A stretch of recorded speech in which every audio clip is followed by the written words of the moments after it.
In this problem, we're asked to find the voltage V0, and we have a set of coupled inductors. So we're going to utilize our problem-solving strategy entitled Magnetic Coupled Inductors. And the first step in that strategy says assign mesh currents. So we're going to assign mesh current. So here's I1. Here's mesh current I2. And now we're going to apply KVL to write the mesh equations. And if a defined current enters a dot, it's going to produce a voltage positive at the other dot, and vice versa. So let's start with the mesh on the left in the upper left corner. So we'll have 4 I1 plus J2 times I1 minus I2. Just drop across this element. Then we'll have plus 24 at an angle of 10 is equal to 36 at an angle of 0. And if we simplify this, we'll have 4 plus J2 times I1 minus 2I2 is equal to 12.3646 minus J 4.1676. Okay, so here's one of our equations. Now let's go through the second mesh. So if we start here and go around, we'll have minus J3I2.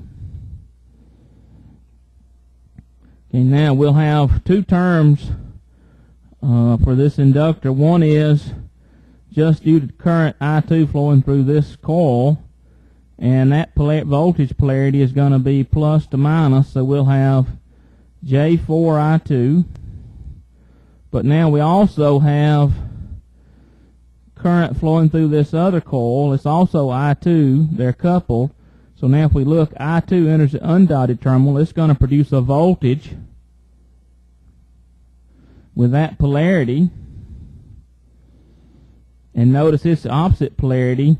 So we're going to have a term minus J2I2. Okay, so this is a voltage term due to the current flowing in this other coupled coil. Okay, as we go around, we have 4I2 minus J4I2. Then we come around to the inductor on the bottom. We'll have this term, which is J4I2, and that term we'd have even if we didn't have any coupling. And now current I2 is defined as entering this dot, so it's going to produce a voltage plus to minus at the dot on the bottom. So we'll get a minus J2I2. Then if we come around, we'll get minus 24 to angle of 10, and then plus J2 times I2 minus I1, and all that's equal to 0. So if we go in and simplify, we get minus J2I1 plus 4 minus J1 I2 is equal to 24 at an angle of 10. So here's our second equation. So now we just need to solve those two equations, and we really only need I2. So if we look, I2 flows through those two elements. So solving using MATLAB,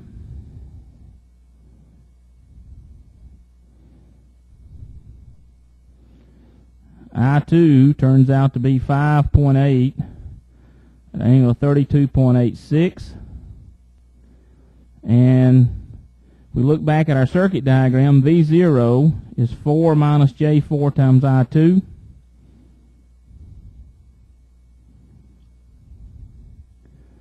Which is 32.79 at an angle of minus 12.14 degrees.